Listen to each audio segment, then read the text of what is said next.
जय श्री कृष्ण। नमस्कार, आदाब, सत श्री अकाल, वंदे मातरम। आप सभी का हमारे यूट्यूब चैनल सत्युगारम में बहुत बहुत स्वागत है। और बात करते हैं एक चर्चित कांड हाल ही में जो बिहार में हुआ है, भरत भूषण तिवारी का, जो अभी मर्डर कहूँगा मैं तो इसको। बिहार के भोजपुर ज़िले के बिलोटी गांव में है। ये जून 2026 का मामला है। लगभग काफ़ी वायरल केस हुआ है, जिससे कि पुलिस प्रशासन क्या है, कितनी अनीति कर रहा है, ये दिखाता है। यानी कि इसको आप लोकतंत्र कतई भी नहीं कह सकते हो, ये राजतंत्र ही है। और ये वही तंत्र है, अंग्रेजी तंत्र, जिस पुलिस एक्ट को अंग्रेज़ों ने बनाया था और ज्यों का त्यों वो चला आ रहा है। ये वही एक्ट है जो जनता का शोषण करने के लिए बनाया गया था। जनता से ये समझ लो, उनका जो वसूली करने का, जो उनका अंग्रेज़ों का वो था ना, लगान वसूल करने का, वो एक तरह का वो इस तरीके से जो एक्ट बनाया था इन्होंने, वही है ये। तो ये दर्शाता है। तो पुलिस का कहना है भाई कि अपनी आत्मरक्षा के लिए उन्होंने ये गोली चलाई थी। आत्मरक्षा ना, आत्मरक्षा तो भरत तिवारी भी कर सकते थे भाई, वो भी चला सकते थे। अब तो उसके परिवार का कोई और सदस्य भी अपनी, क्योंकि अब तो ये पुलिस जब न्यायपालिका को मान ही नहीं रही, तो भाई एक साइड में रख दो ना। फिर तो यही होगा ना, पर खून का बदला खून है। उसके परिवार वाले भी और भी जिसके साथ शोषण होगा, हथियार से इस तरह से जरूरत नहीं है। फिर अदालतों को बंद कर दो भाई, सारी अदालतों, क्या जरूरत है अदालतों की है। और जिसने हथियार फेंक दिया हो सामने, भाई सरेंडर कर दिया हो बिल्कुल, और सोशल मीडिया पे हैं वो सारी वीडियोज, तो भैया फिर गोली क्यों मारी? और 5 गोली बताई जाती हैं, जो उनके डॉक्टर है, जो पोस्टमार्टम रिपोर्ट है उसके हिसाब से ही 5 गोली बताई गई हैं। एक 2 टांगों में भी है, एक गुप्तांगों में भी मारी है, अंडकोश भी फोड़े हैं। तो यानी कि मारने के हिसाब से छाती में मारी है। तो भाई इस तरह का जो ये मामला है सामने आ रहा है। अब ये इससे लगा सकते हो, ये ही रावण राज है असलियत में, जिसे लोग, अंधभक्त लोग बड़े प्रेम से राम राज बोलते हैं, यही रावण राज है। तो हमें ये सोचना है, इस सब चेहरा बदलने की सब सोचते हैं कि अब के उस जाति का, अब के उस संप्रदाय का, पंथ संप्रदाय का बना दो, दूसरे मजहब का बना दो कोई शासक है। अरे जब तक इन शैतानों का तंत्र नहीं बदला जाएगा, या अंग्रेजी तंत्र, जिस व्यवस्था का सेंट्रलाइजेशन हो वो राजतंत्री है, केंद्रीकरण हो, तो ये व्यवस्था बदलनी है, हमें ये तंत्र बदलना है, सीधी सी बात है।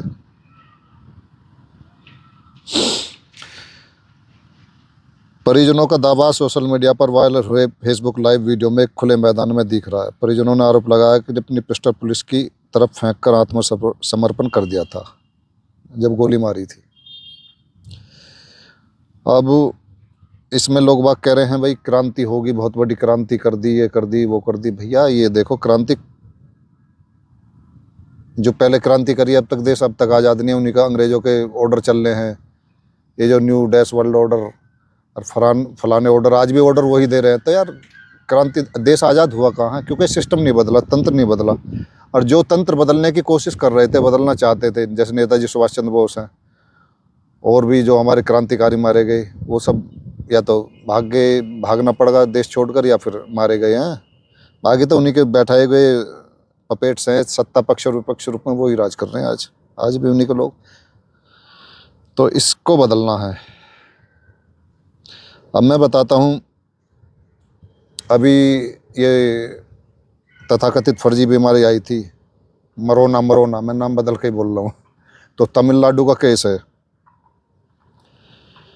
तो तमिलनाडु के केस में ये 2020 का है, और 9 पुलिसकर्मियों को फांसी की सज़ा दी गई थी इसमें।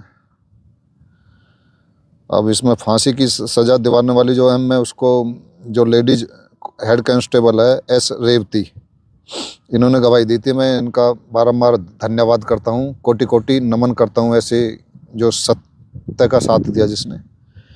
और बड़ी बेरहमी से बाप बेटे को उन्होंने मारा था, ज़बरदस्ती पीटकर, उस लॉकडाउन के समय में।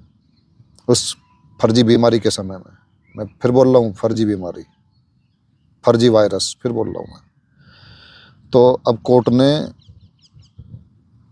ये जो सथानकुलम केस है बैठता है तमिलनाडु, जो कि मद्रास राजधानी है, जो आज के चेन्नई है, उसी का था सथानकुलम केस ये।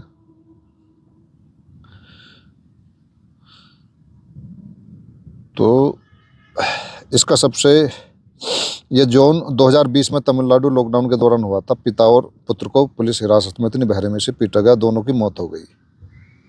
वर्षों तक मुकदमा चला, गवाहों का दबाव पड़ा। तो अब जाके इनको जो फांसी की सज़ा हुई है, अब फांसी की सज़ा भी मैं इससे संतुष्ट नहीं हूँ। भाई जो हो ऑन द स्पॉट हो, और इसमें 1,40,00,000 रुपए के जो मुआवजे की भी देने की बात की है, वो भी देखा जाएगा कब कैसे मिलेगा पीड़ित परिवार को है। लेकिन इस पूरी प्रक्रिया को 20 से 25 साल लग जाएंगे, और फिर भी बच सकते हैं वो। यानी कि ये अंग्रेजों का ये जो न्यायपालिका, कार्यपालिका, विधायिका, तीनों अंग उन्हीं के हैं, उन्हीं के सिस्टम से। यानी आम लोगों के नहीं है। आम लोगों के लिए मैं नहीं मानता कि उन 20-25 साल में सब भूल जाएंगे। सबका जो तुरंत ऑन द स्पॉट होना चाहिए मामला। फांसी तो दे दो, बोलिए। अब इसमें होगा क्या? इसमें रिव्यू पिटीशन पड़ जाती है। भाई मान लो लोअर कोर्ट ने दे दी फांसी, ठीक है, उसने भी कह दी, हाई कोर्ट ने भी ठीक है, गलत है, दो फांसी, सुप्रीम कोर्ट ने भी कह दी, ठीक है। इसमें समीक्षा, रिव्यू पिटीशन पड़ जाती है, पुनर्विचार जो याचिका पड़ती है, अनुच्छेद 137 के अंतर्गत पड़ जाती है। दया याचिका, मर्सी पिटीशन पड़ जाती है, अनुच्छेद 72 के अंतर्गत आती है। ये राष्ट्रपति द्वारा दी जाती है, मान लीजिए, और ये राज्यपाल द्वारा अनुच्छेद 161 के पास कार्यकारी क्षमा मांगने की अंतिम गुहार है। यहाँ भी काम हो जाता है। विशेष अनुमति याचिका, स्पेशल लीव पिटीशन, यह किसी निचली अदालत या ट्रिब्यूनल के फैसले के खिलाफ अनुच्छेद 136 के अंतर्गत सर्वोच्च न्यायालय में विशेष अनुमति के लिए दायर की जाने वाली याचिका है। क्यूरेटिव और समीक्षा ये होती है, ये पिटीशन पड़ती है। तो कुल मिला के ये इतने 20 से 25 साल लग जाते हैं इनमें आदमी। और फिर भी मतलब जरूरी नहीं है कि फांसी हो, नो का मामला है ना, नो पुलिस वालों का। तो हम संतुष्ट नहीं है ऐसी न्यायपालिका से बिल्कुल भी, जब तक ये तंत्र सिस्टम नहीं बदलेगा। मैं कह रहा हूँ न्यायपालिका यदि सही हो जाए, ढंग से हो जाए, तो इनकी औकात है, हिम्मत है, कोई एनकाउंटर कर जाए।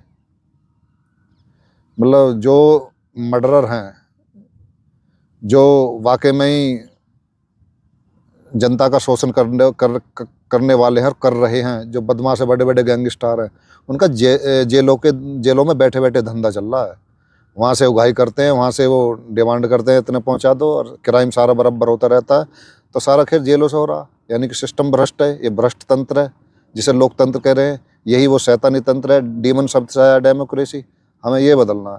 तो यदि न्यायपालिका हम सुधार ले, चलो एक अंग को ही सुधार लें हम, इनका जो परीक्षा नहीं होती, जो अंग्रेज बैठा गए थे जिन परिवारों को, वही पीढ़ी दर वही चले आ रहे हैं। कोई परीक्षा नहीं होती, कॉलेजियम सिस्टम है इनका, ज्यों कहते हो इन्होंने अपना बना लिया। फिर बाद में तो एक चपड़ासी की परीक्षा हो जाती है।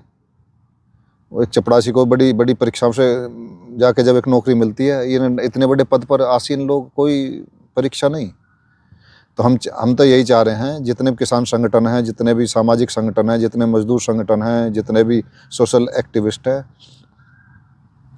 वे एक आंदोलन, बड़ा आंदोलन इस पर क्यों नहीं करते सुप्रीम कोर्ट के ऊपर ही, कि परीक्षाएं हो, कॉलेजियम सिस्टम खत्म हो, और इसको जो चुनेगी आम जनमानस चुनेगी। यानी ग्राम सभाएं, जन सभाएं, वार्ड सभाएं ये निश्चित करेंगी। बड़े से लेकर सबसे ज़्यादा में छोटे संगठन, जितने भी किसान संगठन हैं, वो चुनेंगे कि किसको, एक सही आदमी को, एक जो पंथ, समुदाय, मजहब या रिलीजन में कोई भेदभाव नहीं करे, कोई जात पात में कोई भेदभाव नहीं करे, ऐसा आदमी चुना जाए, पढ़ा लिखा, होशियार, जो केवल मानवता को मानने वाला हो। तो ये इनकी औकात है, ऑन द स्पॉट होगी इनको फांसी इनको। तो ये 20-25 साल निकल जाएंगे। मैं कह रहा हूँ इस केस में भी, भरत तिवारी वाले केस